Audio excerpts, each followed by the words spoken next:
দেশের দ্বিতীয় বৃহত্তম রপ্তানি খাত চামড়া শিল্প। শতাব্দীর 40-এর দশকে এদেশে চামড়া খাতের যাত্রা শুরু হয়। 1940 সালে ব্যবসায়ী রণদা প্রসাদ সাহা নারায়ণগঞ্জে প্রথম ট্যানারি স্থাপন করেন। 1951 সালে তৎকালীন সরকার ঘোষিত গ্যাজেট নোটিফিকেশনের মাধ্যমে ঢাকা হাজারীবাগে ট্যানারি শিল্প স্থানান্তরিত করা হয়। তবে 1990 সালের পূর্ববর্তী সময়ে ওয়েট ব্লু উৎপাদনেই সীমিত ছিল বাংলাদেশের চামড়া শিল্প। পরবর্তীতে ক্রাস্ট ও ফিনিশড লেদার, জুতা, ব্যাগ ও অন্যান্য চামড়াজাত পণ্য উৎপাদনের মাধ্যমে চামড়া খাতে রপ্তানিতে পণ্য বৈচিত্র্য আসতে শুরু করে।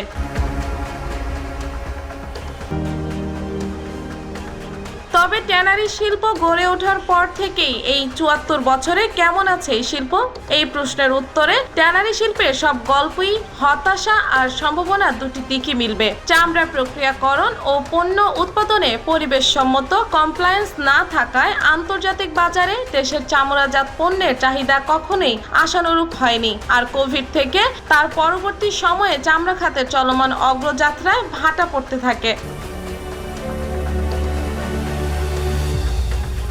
বলা হয়ে থাকে বাংলাদেশের চামড়া ও চামড়াজাত পণ্য দেশের দ্বিতীয় বৃহৎ রপ্তানি আয়ের খাত। তবে যেখানে 2013-14 সালে চামড়া ও চামড়াজাত পণ্য থেকে আয় হয় প্রায় $126 কোটি, পরবর্তী 3 অর্থ বছরে কমেছে রপ্তানির পরিমাণ।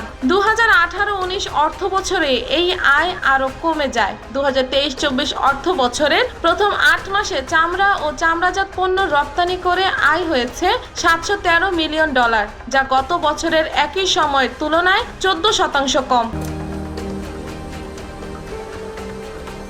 2019-20 অর্থ বছরে রপ্তানি আয় কমে গিয়ে $79 কোটি দাঁড়ায়। তখন রপ্তানি আয়ের দিক থেকে দ্বিতীয় স্থান হারিয়ে চামড়া খাত নেমে গিয়েছিল তৃতীয় স্থানে। সারা বছর যে পরিমাণ কাঁচা চামড়া সংগ্রহ করা হয় তার প্রায় অর্ধেকের বেশি চামড়া ঈদুল আজহাতে সংগ্রহ করেন ব্যবসায়ীরা। তবে গত কয়েক বছরে কাঁচা চামড়ার সঠিক মূল্য না পাওয়াতে এই ব্যবসা থেকে মুখ ফিরিয়ে নিয়েছে অনেকেই। সরকারি দামে চামড়া কিনে বিপাকে পড়তে হয় আড়তদারদের। চামড়া শিল্পের সবচেয়ে গুরুত্বপূর্ণ লবণ ও কেমিক্যাল। কাঁচা চামড়া ব্লু হোয়াইট করতেই দরকার হয় 45 প্রকারের কেমিক্যাল, আর ফিনিশড চামড়া পর্যন্ত প্রয়োজন প্রায় 100 থেকে 120 প্রকারের রাসায়নিক দ্রব্য। আর এই পুরোটাই আমদানি করা হয় ইউরোপ থেকে, যার বাৎসরিক মূল্য প্রায় $700 কোটি। তবে রাশিয়া ইউক্রেন যুদ্ধ, ডলারের ঊর্ধ্বগতি, এলসি সমস্যা সহ নানা কারণে প্রতি বছরই কেমিক্যালের দাম বাড়ছে। ইউরোপের র মেটেরিয়ালসগুলো দু একটা কান্ট্রি আছে, তো তারা এককভাবে কন্ট্রোল করতেছে। র মেটেরিয়ালসের দাম বাড়লে তো তাদের হাতে কিছু করা থাকে না। তাদের ভিতরে একটা ঐক্যবদ্ধ একটা আছে যে কোনো জিনিস বাড়াবে সবাই মিলেই করে এটা। এবারই প্রথম পিস হিসেবে চামড়ার দাম নির্ধারণ করেছে সরকার। ঢাকার বাইরে প্রতি পিস লবণযুক্ত চামড়ার সর্বনিম্ন মূল্য $1000 ঠিক করা হয়েছে। তবে ট্যানারি মালিকরা এই নির্দেশনা মানে না বলে অভিযোগ আড়তদারদের। আর এবার 3 থেকে 3.5 লাখ পিস চামড়া সংগ্রহের প্রস্তুতি নিচ্ছে চট্টগ্রামের ব্যবসায়ীরা। আতুরারা ডিপোর বড় বড় আড়তে এখন চলছে কোরবানি ঘিরে প্রস্তুতি। সরকারি বেঁধে দেওয়া দামের মধ্যে আমরা $1000 চামড়াটা কিনবো, আমাদের মূলধনটা ঠিক থাকতেছে কিনা একদম ধ্বংস হয়ে যাবে। কাঁচা মাল তো আমরা খেতেও পারবো না, রাখতেও পারবো না। এছাড়া অকার্যকর বর্জ্য ব্যবস্থাপনার কারণে লেদার ওয়ার্কিং গ্রুপ LWG সনদ থেকে স্বীকৃতি পাচ্ছে না এই দেশের ট্যানারি শিল্প। দেশে প্রায় 20টির বেশি ট্যানারি থাকলেও এখন পর্যন্ত মাত্র 5টি প্রতিষ্ঠান LWG সনদ পেয়েছে। সেসব কয়েকটি সাভার চামড়া শিল্প নগরীর বাইরে অবস্থিত।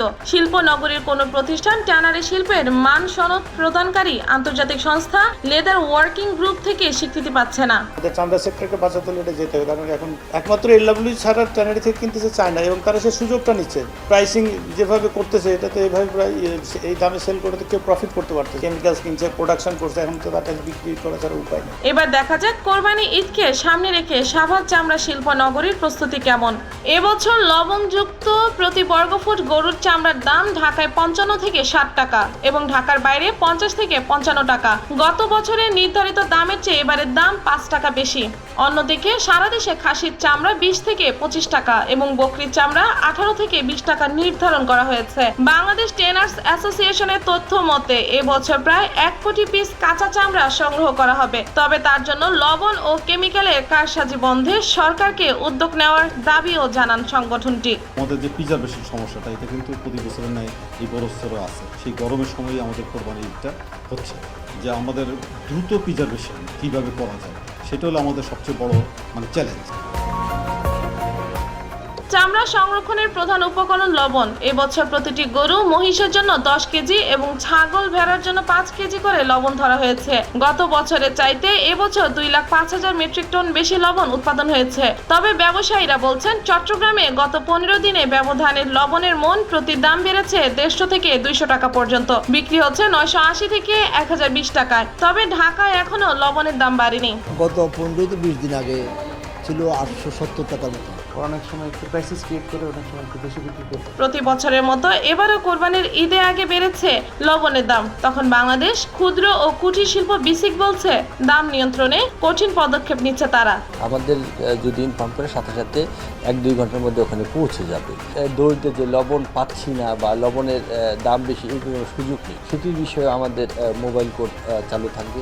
এছাড়াও কয়েক বছরের মধ্যে চামড়া রপ্তানিতে বাংলাদেশ বিশ্বের অন্যতম প্রধান দেশ হিসেবেও আত্মপ্রকাশ করবে বলে দাবি করা হচ্ছে। শুধু চামড়া উৎপাদন নয়, বহুমুখী চামড়াজাত পণ্য উৎপাদনে উদ্যোক্তা সহ সরকারকে আরও এগিয়ে আসার আহ্বান জানান সংশ্লিষ্টরা।